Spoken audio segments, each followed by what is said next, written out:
Let's do it. Let's hit that top 10. Starting at number 10, the number one linebacker in this group, Justin Williams. He is signed with Georgia.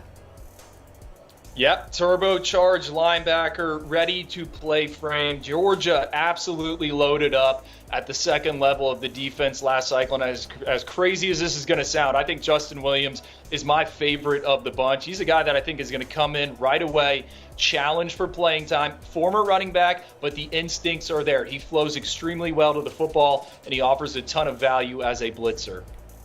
At number 9, the top edge prospect in this group, Jordan Ross. He is signed with Tennessee. I fall more and more in love with Jordan Ross the more I watch him. He is one of my favorite players in this class. So explosive off the edge, a guy that is so fluid, can bend the edge, so active. You love the run and chase. You love the effort. You can drop him in coverage, can do a little bit of everything. He's put on good weight, 15 pounds. He's probably up to 230 pounds. I love Jordan Ross. And you talk about a guy that's just keep getting better and better. I love his trajectory in Knoxville. A big theme of this class. Coming in at number 8, wide receivers. Ryan Williams, he actually reclassified from the 2025 class, was once committed to Alabama, but is currently uncommitted. I got to give Cooper some credit here. You saw that player comp up there, Devontae Smith.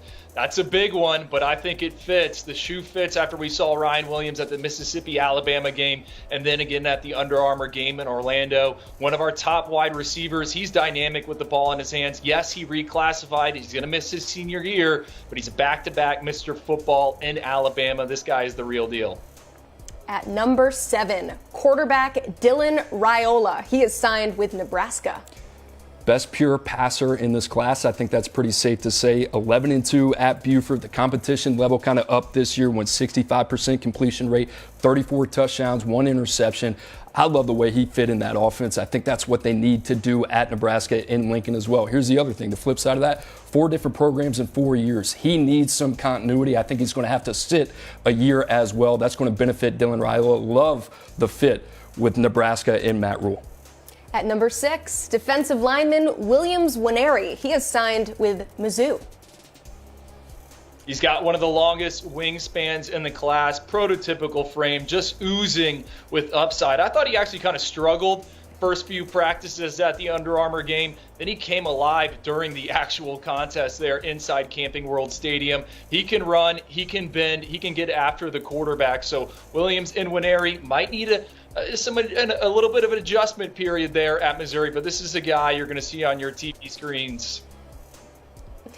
At number 5, wide receiver Cam Coleman. He is signed with Auburn. He doesn't turn 18 until August. He's a puppy, but he's actually a grown man. This is a guy that has doubled his production in every major statistical category. You see his ability to attack the football down the field. He is a walking mismatch. You think about Auburn, what they've been able to do with that receiving core, Cam Coleman, Perry Thompson. This is a day one game changer for Hugh Freeze on the Plains. Watch out for Cam Coleman.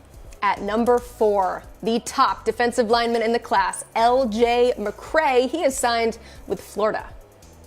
Another long-limbed creature up front. Cooper talked about Cam Coleman doubling his production. LJ McCray tripled his production between his junior and senior seasons. We saw him in San Antonio. He had a ton of success, and the crazy thing is, he's just a baby as well, that he has a chance to add 20, 30 pounds when he gets there in Gainesville, and I think he's going to be a guy that makes an impact right away. Another Gator coming in at number 3. We have a new top QB. It's DJ Lagway, who is signed with Florida. How about a rocket being attached to this guy? Not only on the field, but in our rankings as well. The number 1 quarterback in the country. He's just gotten better and better every single year. As a sophomore, 55% completion rate. The next year, 67. This next year, 72%, 12-1 on the field. You talk about a guy that can do it all. Legitimate baseball prospect as well. 4,000 yards passing, over 900 yards rushing, 59 touchdowns, 8 INTs, Gatorade Player of the Year, all the accolades. This dude is wired the right way. I love the physical makeup, but you talk about in between the ears as well. DJ Lagway has it all. From the number 1 quarter to the number 1 cornerback, that is Ellis Robinson.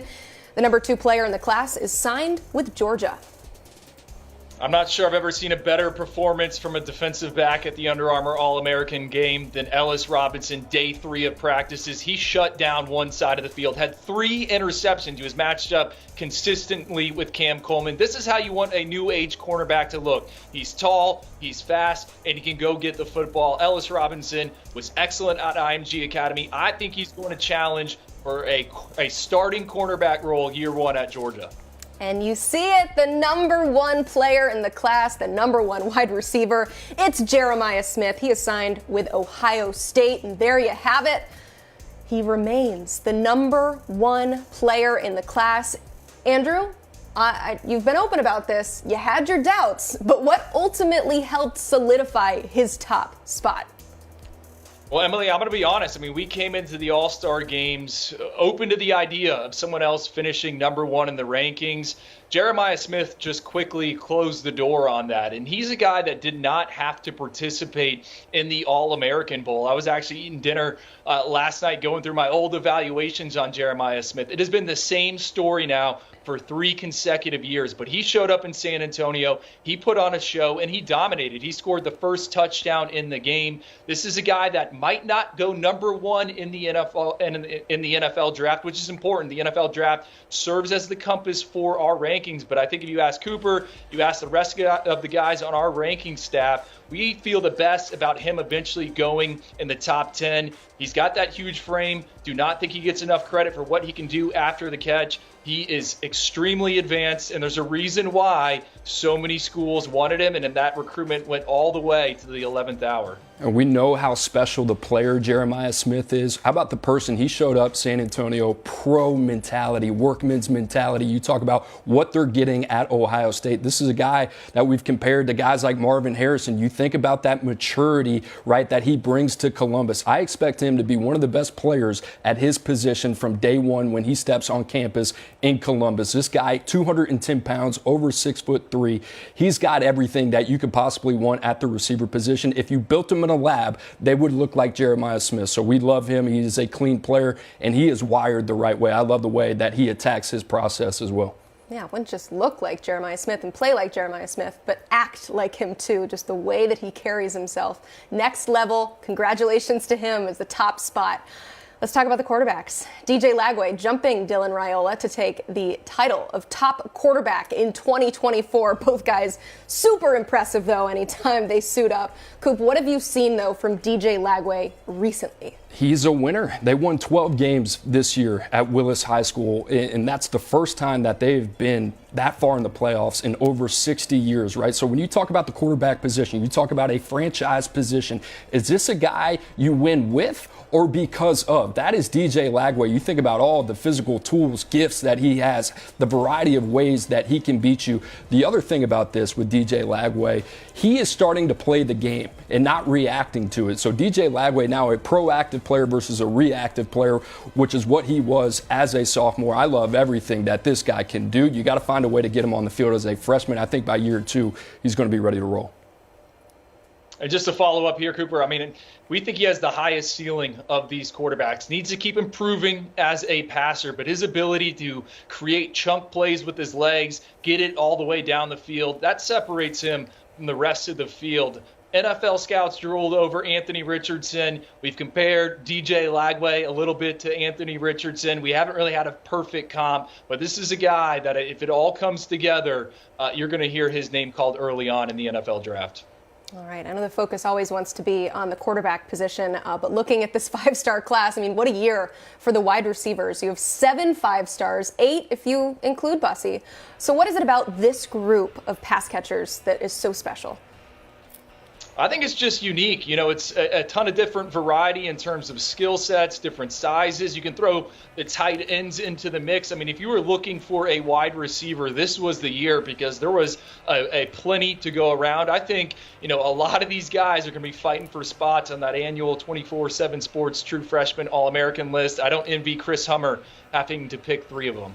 Yeah, those top three, Drew, to me, Jeremiah Smith, Cam Coleman, Ryan Williams, they're special. I kind of get a little icky thinking about three receivers in the top 10, but you go back, you watch the tape, the film does not lie. You add in everything else in terms of the physical traits as well. You think about three guys that can make an immediate impact at the next level, receiver ones, and three guys ultimately at the end of the day, I think can go into the top half of the NFL draft here in 3 to 4 years.